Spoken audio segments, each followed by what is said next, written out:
EPAWA meteorologist Bobby Marchich here with your outlook for August 28th, 2024. Welcome to Wild Weather Wednesday, brought to you by Pure Sight and Sound. We've all heard the story of how Icarus flew too close to the sun after his dad, Daedalus, warned him not to. But did you know there's more to the story? Indeed, there was no tragic ending. Icarus didn't die after all. Instead, as he got close to the sun, Icarus reached into his tunic and pressed the down button on the remote control hidden there. Instantly, automated shades from Pure Sight and Sound lowered, blocking the sun and saving Icarus to fly again and again, perhaps even to this day. Like Icarus, you too can have gorgeous automated window shades from Pure Sight and Sound. Save energy, upgrade your old and dangerous chain-operated shades. No wires, no problem. They even have battery-powered shades that last a year or more between charges. Call Ed at 570-992-2992. That number is above me here in the video. Or visit them on the web at puresightandsound.com and fly like Icarus. They are Pure Sight and Sound, proud sponsors of the Wednesday video forecast. A little Greek mythology for your Wednesday. So today we have a very hot and steamy day. Hot, very hot. Temperatures in the low to mid 90s across most of the region. The usual suspects in the metro areas like Philadelphia, New York City, near 96. It's going to be very oppressive today. Heat index values there, where there are excessive heat warnings for mid 100, so 105 or thereabouts. So the rest of us will be between 100 and 105 heat indices today as we get through the afternoon. We will have a frontal boundary moving through.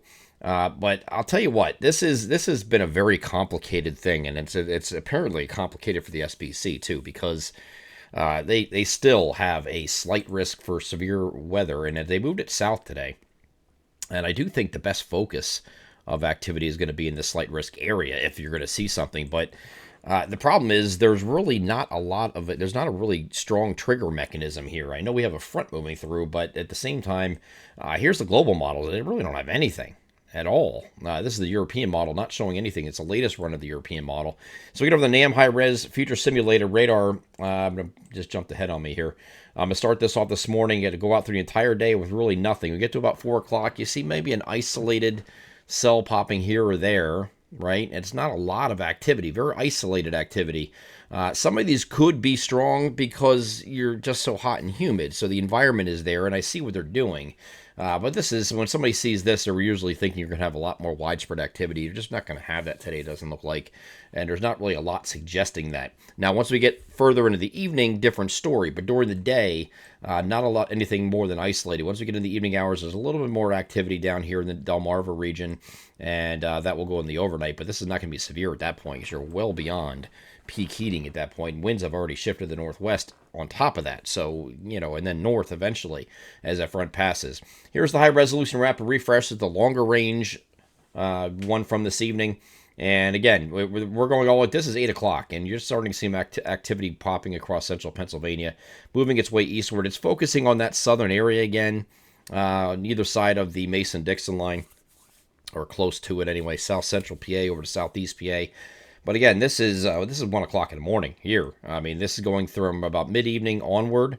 We have that activity, and then we do have some more activity overnight that could occur according to the high-resolution rapid refresh, but the NAM is not really focusing on that. It's really down here in southeast PA or near the Delmarva that has the overnight activity. So again, the models are they're struggling a lot with this, and it's because there's a boundary just kind of sitting here and stalled. It's going to be moving through the region, but very slowly pushing through, and that's going to become the focus of any storm activity today, and it won't take much. So you might just have, in terms of coverage, you're not going to have a lot, it doesn't look like, but you're going to have the opportunity for something to go a little bit stronger. So I guess, I mean, myself as a meteorologist, knowing how these percentages work, this is a 15% chance of severe weather within 25 miles of any given point in the yellow areas. That's not really a lot, okay? So, I know the general public sees this and they're like, oh no, and they just freak out. But this is not a freak out type day. Just be weather aware, though, because if one of these do get going here, you could have something strong, maybe see a severe thunderstorm warning, but it will be very localized and very isolated, okay? Not a lot of coverage today, it looks like. So, beyond this, we have Thursday, and Thursday is a day that looks like you could have some scattered showers and thunderstorms again later in the day. Probably more activity on Thursday than there was on than there will be today. Here is the activity on Thursday in the HRR, and you can see there's a lot more activity across the region, but this will not be severe here on Thursday. And the big reason for that is temperatures are going to come way, way down. Look at the temperatures above me. 88 to 96 is a spread today. 88 would be up by like maybe Williamsport or like northwest New Jersey, far northern areas. 96, of course, in the Philadelphia metro. 75 to 80 is a spread as we're looking at it on Thursday. So it's going to be a lot more stable because the front is now south of us here. So this is just going to be stable stuff. Might not even be thunderstorms. We'll see. But we are allowing for the opportunity for some storms on Thursday afternoon because of that reason. Again, they're handling it differently. The NAM's not really doing that as much here on Thursday. It doesn't really have a whole lot. Few showers across the northern areas. So again, they're really handling this terribly. And that's why you're seeing so many different forecasts for not only today, but going forward. Okay. This is just like day by day thing. We're going to have to see where this boundary is and just kind of play it by ear, basically, each day. And it might change tomorrow. We'll see. As we go into Friday, European model has some showers hanging around here. Pretty much nothing else does. You go to the GFS. Here's Friday on the GFS, and it's just mostly cloudy, and that's it. Okay. Partly to mostly cloudy, in fact. It's not really... There's a little bit of an onshore wind component here on Friday. So cooler temperatures again. Might be slightly cooler even than tomorrow. Might be like 74 to 78, something like that. For a range of temperatures on Friday with the increased cloud cover and that onshore flow, which is an easterly wind flow. Okay.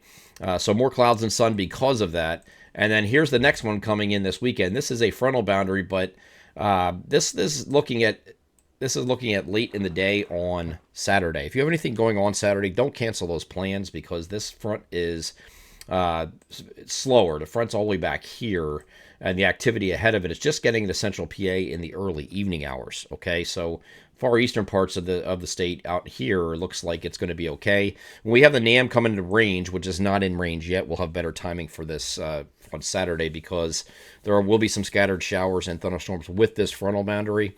But we'll be able to see the extent of those showers and storms for one, and also better timing. And the reason why we want to micromanage Saturday is because it is part of the holiday weekend. We have the Labor Day holiday weekend coming up. This is the only day of the weekend that shows any potential for storms, and most likely this is going to be evening overnight, or part of the overnight, and then this moves through. And then Sunday, intervals of clouds and sun in the wake of this, and then Labor Day Monday is a mostly sunny day.